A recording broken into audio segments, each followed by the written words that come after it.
محترم سامعین و ناظرین، آپ دیکھ رہے ہیں عمر میڈیا اسلامک یوٹیوب۔ جنتی کا جو ہائٹ ہوگا نا، ہر ایک جنتی کا ہائٹ 130 فٹ کا ہوگا۔ ہر ایک جنتی کا ہائٹ 130 فٹ کا ہوگا، جو حضرت اللہ رب العزت حضرت آدم علیہ السلام کو دی تھی۔ حضرت آدم علیہ السلام کی جو ہائٹ تھا، جو اونچائی تھی، وہ 130 فٹ کی تھی۔ سارے لوگوں کا جو ہائٹ ہوگا اللہ رب العزت برابر بنا دیں گے اور سارے لوگ جنت میں چلے جائیں گے۔ حدیث پاک میں آتا ہے کہ جنتی جنت میں تو چلے جائیں گے، جنت میں جانے کے بعد اللہ رب العزت فرمائیں گے تم کچھ سننا چاہتے ہو؟ تو جنتی کہیں گے اللہ تم کیا لینا چاہتے ہیں، تمہیں اور کیا باقی ہے، کیا چیز کی ضرورت ہے؟ تو جنتی کہیں گے کہ آپ تو ہم لوگوں کو تو سب کچھ دے دی ہے اور کسی چیز کی ضرورت نہیں ہے۔ اللہ رب العزت کہیں گے، حضرت داؤد علیہ السلام کو اللہ رب العزت بلائیں گے اور کہیں گے تم گانا سننا چاہتے ہو؟ تو اللہ رب العزت ان لوگوں کو بلائیں گے جو دنیا میں گانا نہیں سنا کرتا تھا، بلائیں گے اور وہ لوگ جائیں گے۔ اللہ رب العزت کہیں گے تم گانے سننا چاہتے ہو؟ جنت کا گانا ایسا گانا نہیں ہوگا، وہ الگ گانا ہوگا۔ اور جنت میں جو میوزک چلے گی نا، ویسی میوزک نہیں چلے گی، وہ میوزک الگ ہوگا جو آپ دنیا میں سنے ہی نہیں ہوں گے۔ میرے محترم بزرگوں، دوست، اللہ کا حکم ہوتا ہی جنت کا ماحول بدل جائے گا اور میوزک بجنے لگے گی۔ حضرت داؤد علیہ السلام کو حضرت اللہ رب العزت حکم دیں گے اور کہیں گے آپ زبور پڑھیے۔ حضرت داؤد علیہ السلام بہت اچھی آواز سے زبور پڑھنے لگیں گے۔ پھر کہیں گے اور کیا چاہیے؟ پھر حضرت اللہ رب العزت حکم دیں گے، اللہ کے نبی آئیں گے، قرآن پڑھیں گے، پھر اللہ رب العزت قرآن پڑھیں گے۔ اللہ رب العزت سنانے کے بعد سارے امتی کا مسئلہ حل ہو جائے گا۔ پھر اللہ کہیں گے اور کیا چاہیے؟ تو لوگ کہیں گے کہ اور کچھ نہیں چاہیے اللہ، آپ تو سب کچھ ہم لوگوں کو جنت میں دے ہی دیے۔ اور کہتے ہیں جنت میں جو عورت ہوں گے نا، ان کے ہائٹ بھی اتنی ہی ہوں گی جتنا ہائٹ ایک جنتی مرد کا ہوگا۔ اللہ رب العزت اس کی ہائٹ کو اتنا بڑھا دیں گے، 130 فٹ کا ہو جائے گا۔ اور اللہ رب العزت خوبصورت ایسے بنائیں گے، حدیث پاک میں آتا ہے، قرآن میں بھی ہے، اللہ رب العزت جگہ جگہ جنت کے ماحول کو اللہ رب العزت بیان کیا ہے۔ اللہ رب العزت جگہ جگہ فرمایا ہے کہ حور کو اللہ رب العزت ایسا بنایا ہے جس کی خوبصورتی اگر دنیا میں ایک مرتبہ جھلک آ جائے تو سارے دنیا جو ہے روشن ہو جائے۔ اور ایک حدیث میں آتا ہے اگر یہ جو حور کا جو دھوپ ہے، حالانکہ وہ دھوپ نہیں ہے، وہ اگر دنیا کے 7 سمندر میں ایک ٹپکا گر جائے تو 7 سمندر کا جو پانی ہے نا وہ میٹھا ہو جائے۔ اللہ رب العزت جنت کو ایسا بنایا ہے۔ میرے محترم بزرگوں، دوستو، جنت پانے کے لیے جنت والا عمل کرنا چاہیے، اور وہ عمل ہم سے نہیں ہو رہا ہے۔ اور جو نہیں ہو رہا ہے نا، یہ ہماری ایمان کی کمزوری ہے۔ ہمارا ایمان کی جو طاقت ہے نا وہ ختم ہو چکی ہے۔ ایمان کی طاقت تب بڑھے گی جب ہم سب اپنا ایمان کو اللہ رب العزت سے ہونے کا یقین بنا لیں گے کہ سب کچھ ہونے والا اگر ذات ہے، سب کچھ جو بھی کچھ بھی ہونے والا ہے تو اللہ رب العزت کی طرف سے ہے۔ جو بھی مسائل دنیا میں آتے ہیں، یہ تمام مسائل اللہ کے حکم سے آتے ہیں۔ میرے محترم بزرگوں، دوستو، ہمارے ایمان میں اتنی کمزوری ہو چکی ہے کہ کیا بتائیں۔ لوگ عجیب بات کرنے لگتے ہیں، ایسا لگتا ہے کہ کچھ جانتے ہی نہیں ہیں۔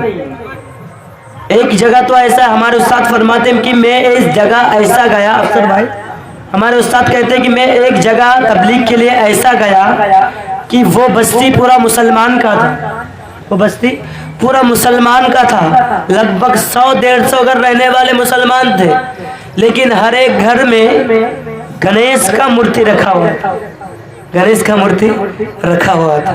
یہ جہالت ہے، یہ جہالت ہے حضرات۔ کہتے ہیں گنیش کا مورتی رکھا ہوا تھا۔ جب یہ تبلیغ کے لیے گئے اور لوگوں سے ملے اور کہنے لگے یہ آپ کیا کر رہے ہیں؟ اپنے گھر میں بتوں کا پوجا کر رہے ہیں، یہ تو حرام ہے، آپ لوگ کیوں کر رہے ہیں؟ وہ لوگ بتانے لگے ہمیں تو معلوم نہیں تھا، ہمارے خاندان پیڑھی سے یہ چالو چلن چلتے ہوئے آ رہا ہے، ہم بھی کر رہے ہیں، لیکن کہہ رہے ہیں کہ ہم مسلمان ہیں، کہہ رہے ہیں کہ مسلمان ہیں۔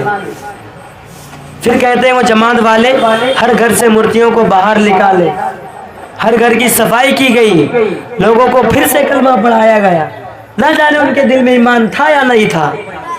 تو یہ حال ہے دنیا کا، ہمارے زندگی میں تو یہ حال بن چکا ہے کہ ایک ایک لوگوں کو اگر کلمہ پوچھا جائے اسے معلوم نہیں کہ پہلا کلمہ کیا ہے، اور یہ دعویٰ کرتا ہے ہم مسلمان ہیں، بڑا فخر کے ساتھ ٹوپی لگا کر پنجابی پہن کر یہ کہتا ہے کہ میں مسلمان ہوں، لیکن پہلا کلمہ معلوم نہیں ہے، کیسا مسلمان ہے؟ تم سے اچھے تو یہودی تھے جو قرآن کو بھی پڑھتے تھے اور سمجھتے تھے، لیکن نبی پر ایمان نہیں لائے تھے، لیکن وہ بھی سمجھتے تھے، اور تم دعوے کرتے ہو ہم مسلمان ہیں، نبی کی امت ہیں، لیکن تمہیں کلمہ نہیں معلوم۔ کیا حشر ہوگا تمہارے موت کے وقت؟ تو میں کہہ رہا تھا جنت میں ہر ایک چیز کا اللہ رب العزت راحت رکھا ہے، ایک بھی تکلیف جنت میں نہیں ہے۔ رشتہ دار جس طریقے سے آج دنیا میں چل رہے ہیں، جس طریقے سے میل و محبت کے ساتھ چل رہے ہیں، جنت میں بھی اللہ رب العزت ایسے ہی میل و محبت کے ساتھ چلائے گا۔ میاں بیوی دنیا میں جس طریقے سے گزارے گی زندگی، نیک صحبت کے ساتھ، محبت کے ساتھ یہ زندگی گزارے گی، اللہ رب العزت جنت میں بھی ویسے اس کی بیوی عطا کریں گے۔ اسی لیے بیوی، مرد، ماں باپ، بچے، بوڑھے، ہر ایک کا جو بھی حق ہے ہم پورا ادا کریں، نہیں تو اللہ ناراض ہو جائے گا۔ اللہ کہتا ہے میری عبادت کرو چھوڑو وہ میرے اوپر ہے، میں تمہیں معاف کر دوں یا نہ کروں میرے اوپر ہے، لیکن میرے بندے کا حق جو ہے وہ پورا پورا ادا کرو۔ اگر حشر کا میدان میں تم اس کے معاملے میں پکڑے گئے تو یاد رکھو ٹھکانہ تمہارا جہنم ہو جائے گا، جنت نہیں۔ میاں بیوی کا معاملہ آج دنیا میں بڑے عجیب طریقے سے ہو گیا ہے، ذرا سی بات پہ طلاق کا مسئلہ آ جاتا ہے۔ میرے محترم بزرگوں، دوستوں، صحابہ والی زندگی گزارو، صحابہ کی بیوی والی زندگی گزارو، وہ کیسے کیسے بیویاں تھے۔ میرے محترم بزرگوں، دوستوں، ایک حدیث میں آتا ہے کہ جہاد کے لیے نبی علیہ السلام اعلان کیے، اور ایک صحابی گھر گئے تو گھر میں اس کی بیوی بیمار تھی، اور وہ صحابی جانے کے بعد اعلان کرتے، صحابی اپنی بیوی سے کہنے لگے کل جہاد میں جانا ہے، اللہ کا نبی کا حکم ہے۔ تو وہ جو بیوی بیمار تھی وہ یہ نہیں کہی کہ کیوں جاؤ گے، جیسا آج کل کا ماحول بن گیا ہے، دین کے راستے میں جانے کے لیے رکاوٹ بیویاں بن جاتی ہیں، گھر کے حالات بن جاتے ہیں، گائے بکریاں بن جاتی ہیں، مکانات بن جاتے ہیں، تھوڑا یہ کوئی نہ کوئی بہانہ بنا دیتے ہیں۔ لیکن وہ ایسے صحابی تھے، اپنی بیوی بیمار ہے، بیوی سے کہنے لگے کہ جہاد میں جانا ہے، بیوی نے انکار نہیں کی، بیوی کہنے لگی جاؤ اگر اللہ کا نبی کا حکم ہے، تو صحابی چلے جاتے ہیں جہاد میں، اور گھر میں کیا چھوڑتے ہیں؟ بیوی بیمار ہے اور 10 سال کا ایک بچہ چھوٹا، وہ بچہ جو 10 سال کا ہے وہ گھر میں ہے اور بیوی ہے، چلے گئے جہاد کے لیے اور شہید ہو گئے۔ جہاد ہونے کے بعد قافلہ جب روانہ آنے لگا، واپسی کا ایک ایک قافلہ آنے لگا، وہ صحابی کا بچہ دوڑ دوڑ کے اونچی جگہ پہ جاتا ہے اور دیکھتا ہے کہ کون سے قافلے میں میرا ابا ہے، کون قافلے کے ساتھ میرے ابو جان آ رہے ہیں۔ 3-4 قافلہ گزر گیا، اس کے ابو نظر نہیں آئے، آخر میں دیکھے محمد الرسول اللہ صلی اللہ علیہ وسلم کا قافلہ آنے لگا۔ یہ بچہ دیکھتا ہے دور سے کہ اس میں میرا ابو نہیں ہے۔ حضور پاک صلی اللہ علیہ وسلم کے پاس وہ بچہ دوڑتا ہوا آتا ہے اور رونے لگتا ہے اور سینے سے سمٹ جاتا ہے، میرے نبی سینے سے چپکا لیتے ہیں، سمٹ لیتے ہیں، اور بچے سے کہتے گئے رو رو کر داڑھی میرے نبی کی تر ہو گئی آنسوؤں سے، میرے نبی رونے لگے، وہ بچہ بھی رونے لگا، میرے نبی کہنے لگے اس دنیا میں تیرے ابو نہیں ہیں، وہ شہید ہو گئے جنگ میں، جہاد میں شہید ہو گئے تیرے ابو جان، آج سے تیرا ابو میں بن گیا ہوں، فاطمہ تیری امی بن گئی۔ وہ بچہ رونے لگا۔ یاد رکھو حشر کے میدان میں صرف ایک صحابی نہیں، کتنے واقعات ایسے ہیں، کل حشر کے میدان میں یہ امت مجھ سے اور آپ سے بلکہ قیامت تک آنے والے ہر انسان سے، وہ صحابی کا بچہ حشر کے میدان میں وہ یتیم اگر ہمارا گریبان پکڑ لے اور ایک کہنے لگے کہ دین کے خاطر میرے ابو اپنی گردن کٹا دی ہے، میرے ابو میری ماں کو بیوہ کر دیا، مجھے یتیم کر دیا، دین کے خاطر میرے ابو اپنی گردن کٹا دی ہے، دین کے خاطر اپنی جائیداد کو لٹایا ہے، آپ نے دین کے خاطر کیا کیا ہے؟ ہم بتا سکتے ہیں؟ نہیں بتا سکتے میرے محترم بزرگوں، دوستوں، میری ماں اور بہنوں۔ اگر بچنا ہے اس غلا سے، اس شکایت سے، اللہ کی پکڑ سے، تو دنیا میں رہتے ہوئے آخرت کی تیاری کر لو، نبی پاک صلی اللہ علیہ وسلم کی سنت و شریعت پر زندگی گزار لو، اللہ کے حکم پر زندگی گزار لو۔ اگر نہیں گزاریں گے اعلیٰ ٹھکانہ جہنم ہو جائے گا۔ جانتے ہو آخرت کا ایک دن کتنا دن ہوتا ہے؟ حدیث پاک میں آتا ہے دنیا کا 1000 سال آخرت کا ایک دن ہوتا ہے۔ میرے محترم بزرگوں، دوستو، آخرت کے عذاب، جہنم کے عذاب سے اگر بچنا ہے تو دنیا ہی میں کام ایسا کر لو کہ اللہ رب العزت خوش ہو جائے اور جنت عطا کر دے۔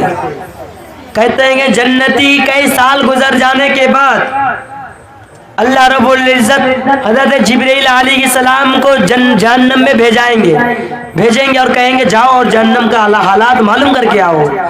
حضرت جبرائیل علیہ السلام جائیں گے اور دیکھیں گے کہ منافق یہودی اور مسلمان گنہگار کے بیچ میں ایک دیوار ہے، اس دیوار کے بیچ میں ایک دوسرے کو دیکھ سکتے ہیں اور سن بھی سکتے ہیں۔ وہ یہودی اور کافر جو اللہ کو نہیں مانتا تھا وہ کہے گا اے مسلمان لوگ، اے جہنمی لوگ، مسلمان تم تو مسلمان تھے، تم تو ایمان والے تھے، تم کو اللہ نے کیوں جہنم میں بھیجا؟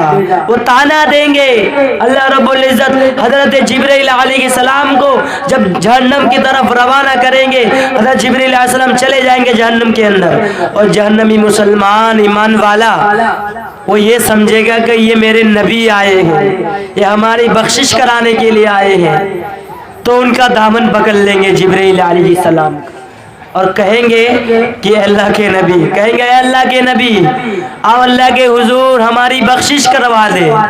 تو جبرائیل علیہ السلام کہیں گے میں اللہ کا نبی نہیں ہوں، میں تو جبرائیل ہوں جو اللہ کا حکم کو لے کر نبی تک پہنچاتا تھا۔ تو نبی علیہ السلام سمجھ کے لوگ دامن پکڑ لیں گے۔ جبرائیل علیہ السلام کہیں گے کیا کہنا ہے؟ وہ جہنمی مسلمان لوگ کہیں گے کئی عرصہ گزر جائے، کئی سال گزر جائے گا، کہیں گے آپ جاؤ اور میرے نبی سے جا کر بات کر لو اور کہو میرے نبی سے کہ آپ کے گنہگار امت جو جہنم میں کئی سال سے ہیں ان کی بخشش کروا دے۔ جبرائیل علیہ السلام وعدہ کر لیں گے اور حضرت سارے گنہگار امت سے وعدہ کر کے روانہ ہو جائیں گے اللہ کے حضور، اور اللہ رب العزت سے سارا واقعہ سنا دیں گے۔ اللہ رب العزت جاننے کے باوجود حضرت جبرائیل کو اللہ رب العزت فرمائیں گے کہ جاؤ اور جنت میں چلے جاؤ اور میرے نبی کو یہ حکم پہنچا دو۔ جبرائیل علیہ السلام جنت کی طرف جائیں گے، نبی علیہ السلام کو دیکھیں گے کہ نبی علیہ السلام ممبر پہ بیٹھ کے خطبہ دیتے ہیں۔ نبی علیہ السلام کے پاس جائیں گے اور کہیں گے السلام علیکہ یا رسول اللہ۔ تو اللہ کے نبی حضرت جبرائیل علیہ السلام کو دیکھ کے کہیں گے آپ کا کیسے آنا ہوا؟ حضرت جبرائیل علیہ السلام کہیں گے کہ اللہ کے نبی آپ کے گنہگار امت آپ کے لیے یہ کہنے، آپ کے گنہگار امت کہہ رہے ہیں کہ آپ ان کی بخشش کروا دے۔ تو نبی علیہ السلام ہائے کہیں گے اور کہیں گے ہائے میں تو بھول گیا وہ میرے گنہگار امت کتنے دن سے جہنم میں ہے۔